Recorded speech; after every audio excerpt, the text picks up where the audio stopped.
माननीय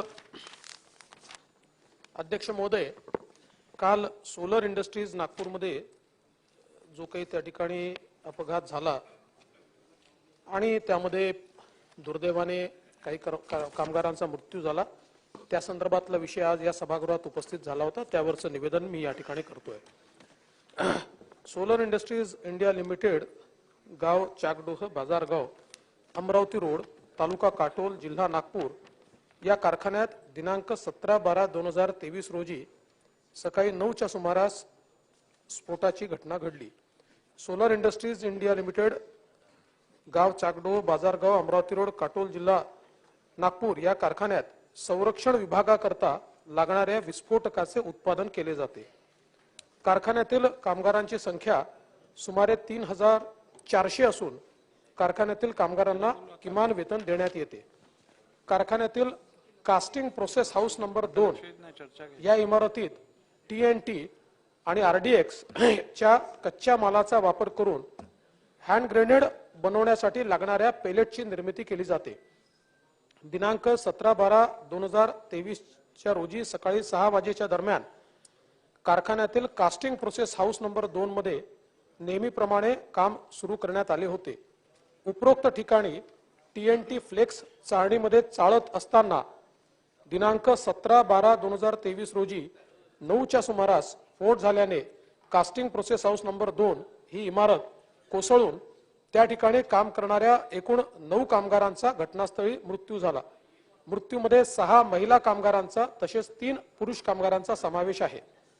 घटनास्थळास जिल्हाधिकारी नागपूर, औद्योगिक सुरक्षा व आरोग्य संचालनालयाचे संचालक, अप्पर संचालक व वरिष्ठ अधिकारी, पेट्रोलियम व स्फोटके सुरक्षा विभागाचे अधिकारी, बॉम्ब शोधक व निकामी पथक, दहशतवाद विरोधी पथक, फॉरेन्सिक तज्ञ, पोलीस महानिरीक्षक आणि पोलीस अधीक्षक यांनी भेट दिली असून पुढील चौकशी करीत आहेत। त्याचप्रमाणे घटनास्थळी राज्य आपत्ती निवारण दल उपस्थित झाले आणि ढिगाऱ्याखालील अडकलेले मृतदेह काढण्याचे काम सुरू आहे। दिनांक 17/12/2023 रोजी रात्री 9 वाजेपर्यंत 5 कामगारांचे मृतदेह काढण्यात आलेले आहेत।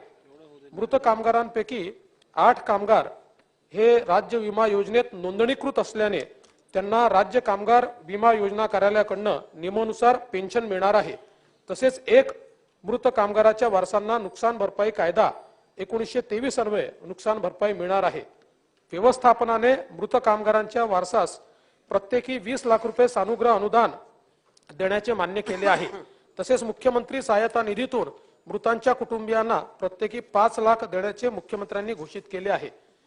अध्यक्ष महोदय, या ठिकाणी हे जे सगळे कामगार आहेत यांना मी आता त्यांचे नाव सगळ्यांचे घेत नाही, पण साधारणपणे ज्यांचा मासिक पगार 13,805 होता त्यांना 12,425 मासिक पेन्शन मिळणार आहे। 13,112 ज्यांचा पगार होता त्यांना 11,801 पेन्शन मिळणार आहे। 13,112, 11,001 असे वेगवेगळे, म्हणजे जवळजवळ त्यांना जेवढा पगार होता तेवढीच त्यांना पेन्शन मिळणार आहे, सानुग्रह अनुदान मिळणार आहे।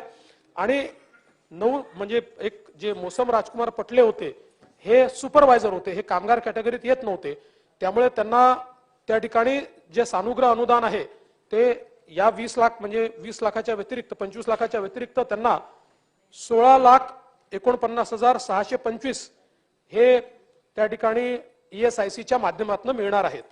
यासोबत अध्यक्ष महोदय, या संदर्भात सगळं CCTV फुटेज देखील म्हणजे स्फोट व्हायच्या क्षणापर्यंतचं पूर्ण CCTV फुटेज उपलब्ध आहे। फॉरेन्सिक विभागाने तिथल्या सगळ्या ज्या काही सॅम्पल आहेत ते सॅम्पल घेतलेले आहेत। नियमानुसार आता 304A म्हणजे डेथ बाय नेग्लिजन्स अशा प्रकारचा गुन्हा दाखल केलेला आहे।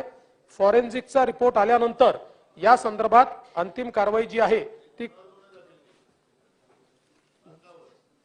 गुन्हा हा प्रशासनावरच दाखल होतो। त्या ठिकाणी जे प्रशासन असतं त्याच्यावरच दाखल होतो, त्याचा नियम आहे। त्या नियमानुसार 304A दाखल झाला आहे आणि ज्यावेळी फॉरेन्सिकचे रिपोर्ट येतील त्या रिपोर्टमध्ये आणि फॉर्च्युनेटली शेवटच्या क्षणापर्यंतचा CCTV फुटेज देखील उपलब्ध आहे, कारण तिथे CCTVच्या सर्व्हिलन्स मध्ये काम चालायचं।